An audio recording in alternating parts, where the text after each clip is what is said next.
On the streets, the city seems noisy and overcrowded. But from above, the picture is different. With gardens revealed tucked between terraced houses, there is as much green in the city as there is grey.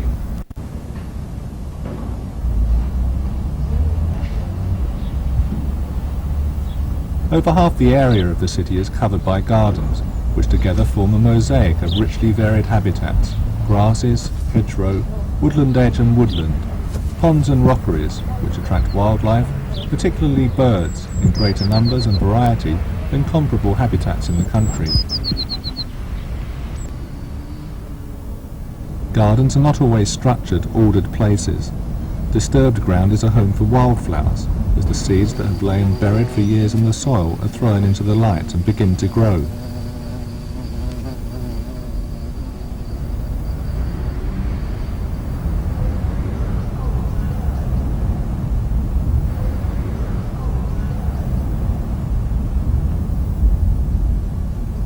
Wildflowers, often sweeter scented than garden flowers, and richer in nectar, provide more food for the insects. Small birds hunt the insects, and large birds the small birds. Unnoticed, a small, diverse habitat supporting its own food chain becomes established.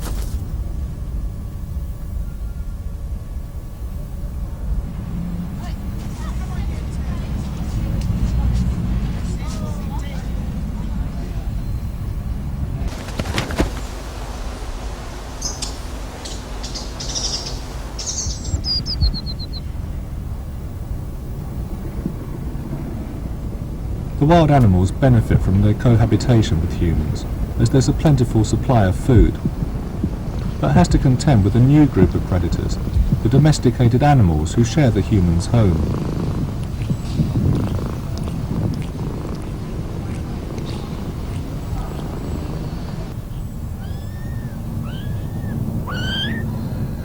The domestic cat is an introduced species that has had no trouble adapting to its new home. It's found no natural predator in the city and comes and goes much as it likes.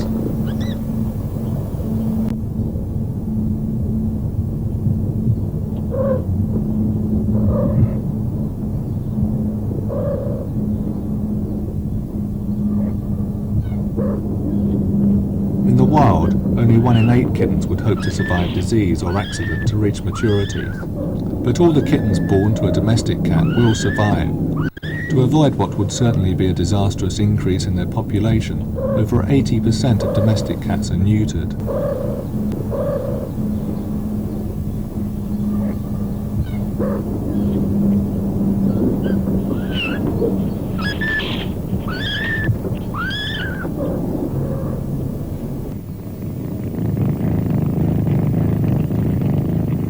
Cats naturally live in colonies, finding strength in numbers. But suckling young is a private affair, best done away from family members, both cat and human.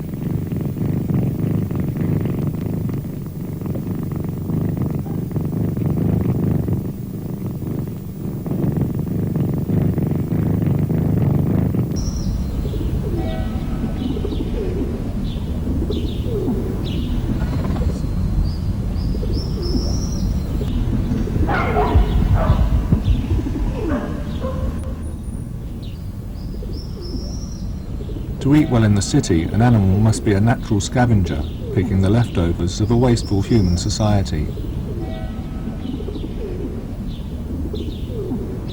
To become a resident, the city must mimic in some way the animal's own natural habitat. The feral pigeon, descendants from a marriage of domestic pigeon and rock dove, is found in the window ledges and girders of the buildings and bridges, a substitute for the ledges and caves of the shore which is its natural home.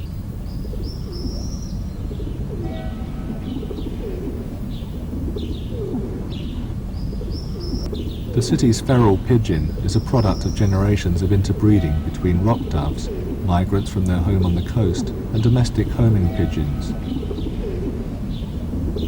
The wing bars and fluorescent nape of the rock dove merge with the pure white or black of the homing pigeon to make endless variations in the feral pigeon's markings.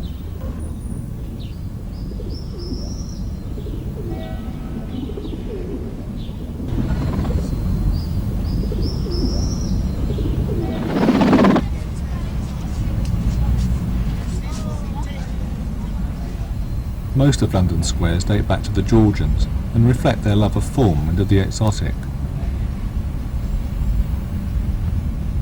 Intrepid botanists returned from their expeditions with strange and colourful plants, which came to decorate their squares, often at the expense of native British plants. Their taste for the exotic and ornamental often led them to make unsuitable choices. The laburnum was a particular favourite, most parts of the plant quite deadly poisonous.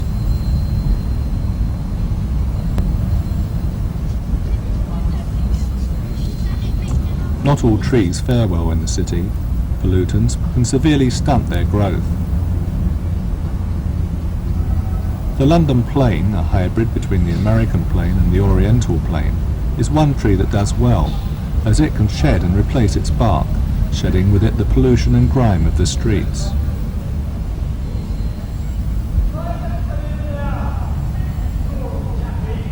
The oak does not fare so well, never rivaling the height and structure of oaks growing in the countryside, but it plays an invaluable ecological role, as more than 1,000 species of insects and birds use it for food and shelter. Introduced species like the sycamore, imported from the southern Mediterranean, support fewer varieties of insects, as the insects have had less time to form associations with the tree.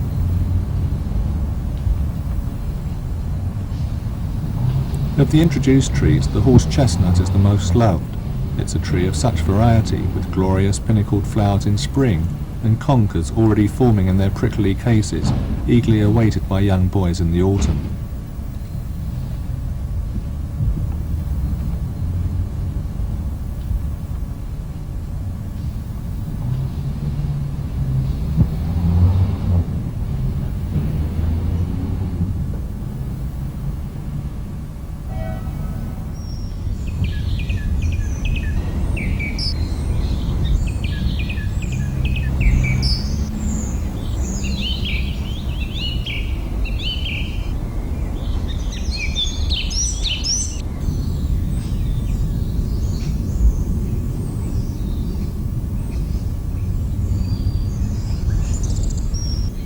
The ripening berries of the hawthorn and the yellowing leaves on the trees in the square signal the end of summer. The horse chestnut is the first tree to change colour in the autumn, as it is the first tree to leaf in the spring.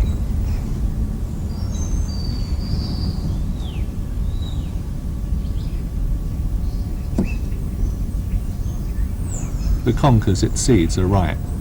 The rich sheen and whirling patterns on their shells make them most attractive, but their taste is bitter and animals will not eat them. Young boys pick them up to play conkers, but as most of the seeds will end up shattered on a concrete playground, this is not a very efficient method of dispersal.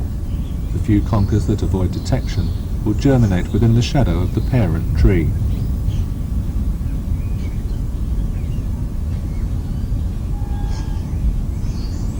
The oak is less spectacular in autumn, but is more generous. Its seed, the acorn, is the favourite autumn food of many animals. Large birds, crows, jays and magpies fly away with them, dispersing the seed far and wide.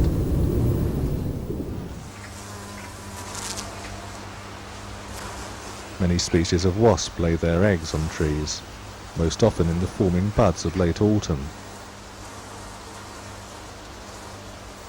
A chemical injected with the wasp's eggs reacts with the bud to form an abnormal growth called a gall, which grows with the bud. The gall is full of nutrients from which the larvae within feed as they mature. By spring, the young wasps have eaten their way through the gall to emerge into the daylight.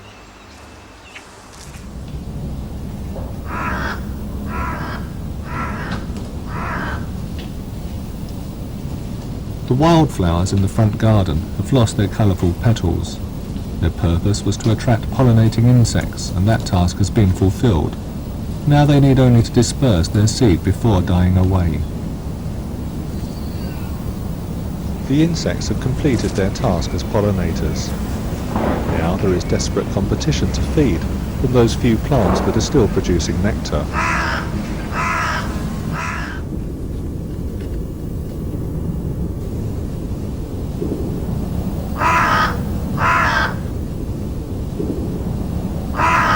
fewer hours of daylight, the trees close down the processes that manufacture energy from light. Their leaves, having no further purpose, lose their colour and fall.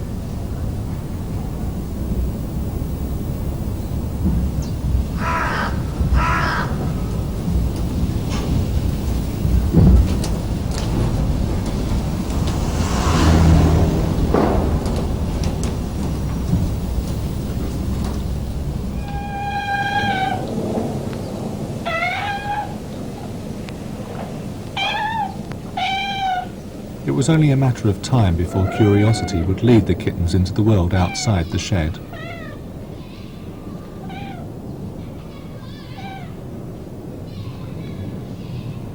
Their mother is close at hand with reassuring licks and encouraging whelps. The kittens can play in the back garden in safety, as this is the territory defended by the 3 adult females.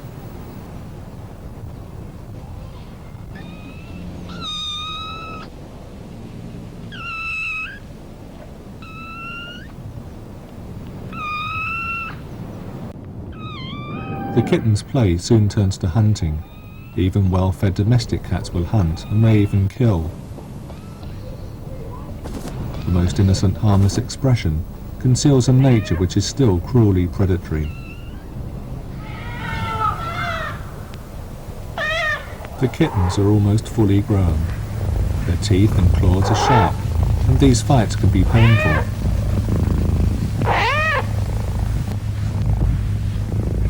We are flattered when our animals invite us into their family groups, comfortable with the security they offer us. A purring cat is better than a doctor's prescription to calm high blood pressure and dissolve tension. But even though humans have lived in close association with cats for generations, their natural wild instincts still surprise and often appall us.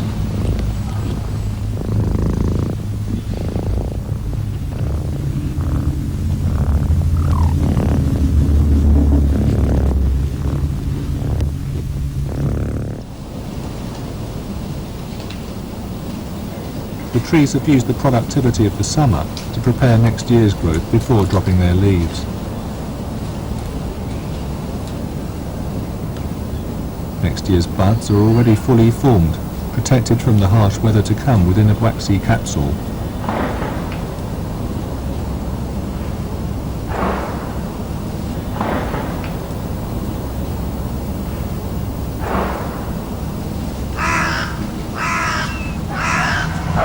As the Indian summer finally gives way to winter frosts, more birds move into the city to take advantage of the 1 or 2 degrees of extra warmth that the city offers, as heat generated by central heating systems escapes through poorly insulated roofs and ill-fitting doors and windows. 1 or 2 degrees is the measure of survival for a small bird, and so shy woodland birds like the dunnock join the tits, blackbirds and sparrows that divide on the bird table. Titbits left out for birds invite all the hungry animals to the table.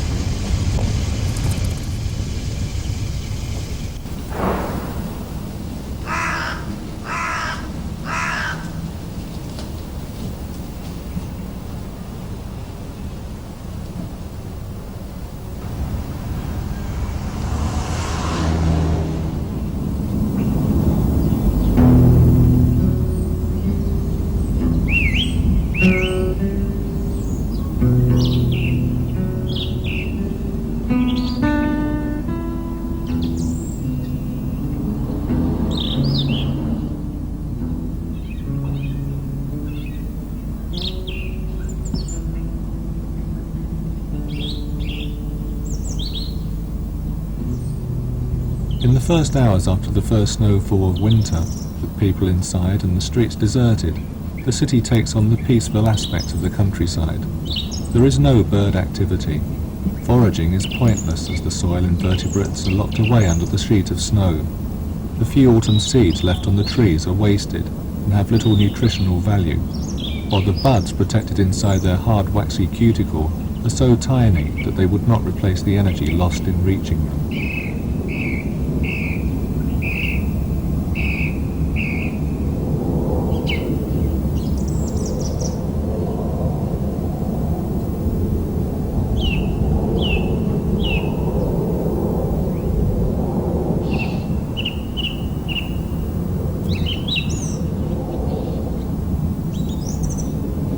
these conditions, the birds have to rely for food on the bird tables and nut bags in the back gardens. The kind people who care to put out scraps for birds are making a cross they will have to bear through the winter.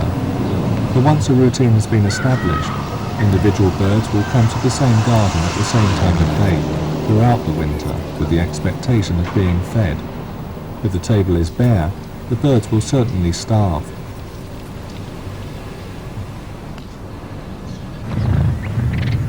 After some early posturing, a pecking order is agreed. There is nothing to be gained in wasting more energy and squabbling over food than can be replaced by eating it.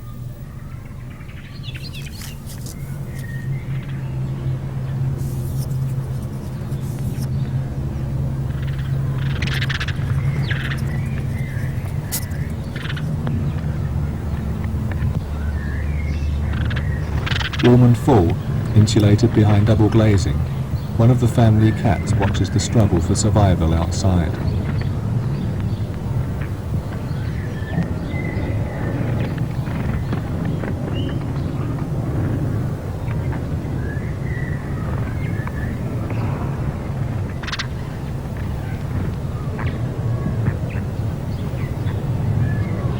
All energy has to be directed to keeping warm. The birds need an even greater intake of energy to combat the cold. It is the cold that denies them their natural sources of food, locked beneath the frozen ground. Even with the help of these scraps, over half the population of small birds will not survive a prolonged cold spell like this one. If they do not starve, their frantic search for food exposes them to predators, the kestrels and owls who are equally desperate to find food.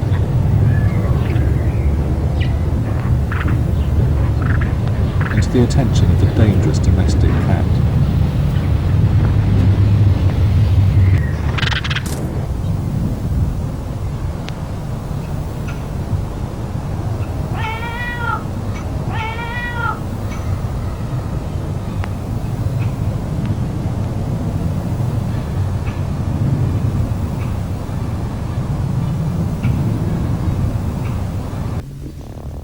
Outside, temperatures drop even further with the evening. Small birds huddle together in empty tree holes to keep warm, while the night hunters, sitting on their stalking post, seek out their prey. The tawny owl is more often heard than seen, as it calls to its mate as they fly together through their hunting territory, returning at dawn to the protection of the woods.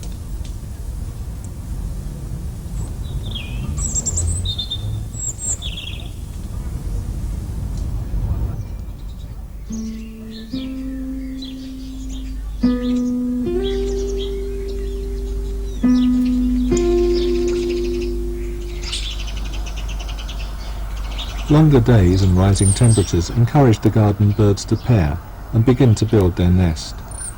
Through the winter, the starlings roamed in huge flocks, roosting in city centres at night to keep warm. In spring they return to their breeding territories and they re-establish their partnerships. They are birds of woodland, building their nest in abandoned tree holes, for which holes under the eaves of the houses provides a good facsimile.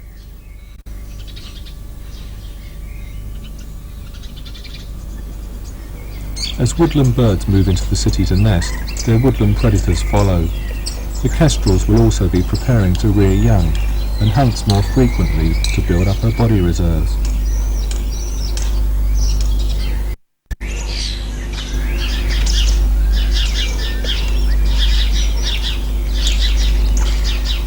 The starlings are not on the menu, but a predator on the wing sends alarm signals around the rooftop.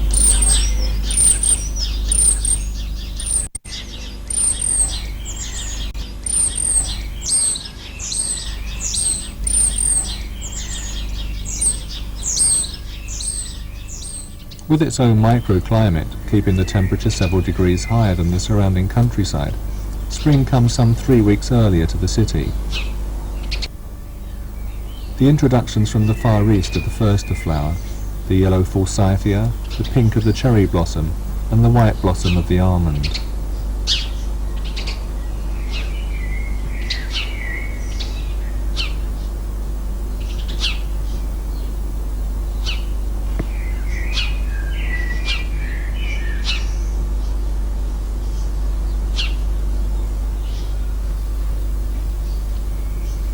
In the back garden, the robin has survived the winter, but has not escaped the now deadly stalking games of the three kittens.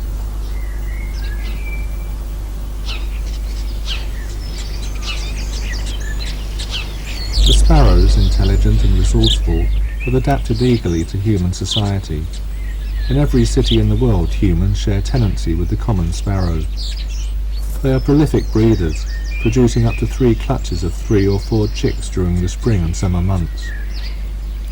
Although they pair to build their nest, the hen will not resist the attention of rival cocks, while rival hens will take advantage of an unguarded nest to displace an egg of the resident hen and lay one of her own, sending the displaced egg crashing to the pavement below. Both birds need to be vigilant.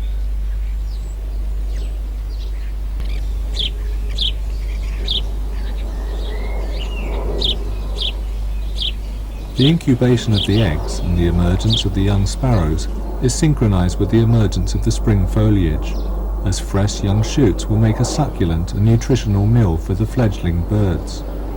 There needs to be enough new growth to keep the trees healthy and satisfy the appetites of the insects and birds.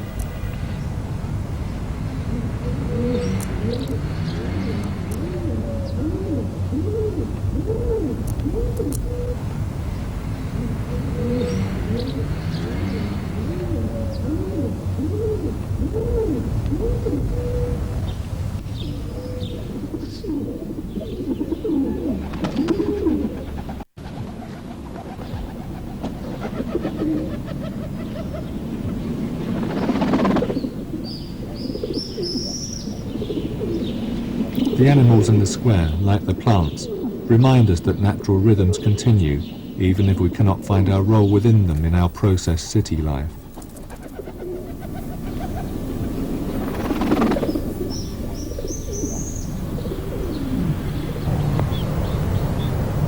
The Victorian town planners tried to avoid this alienation by planting pockets of nature in the gardens and squares, to please the eye and soften the hard lines of the city.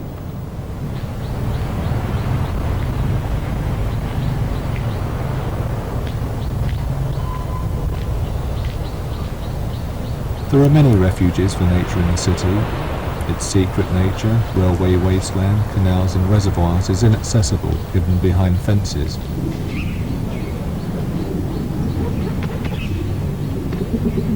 Its public nature, the parks and city woods, is often a bus ride away. The city's private nature, in the squares and gardens outside the front door, is where we can find refuge from the noise and rush of the city.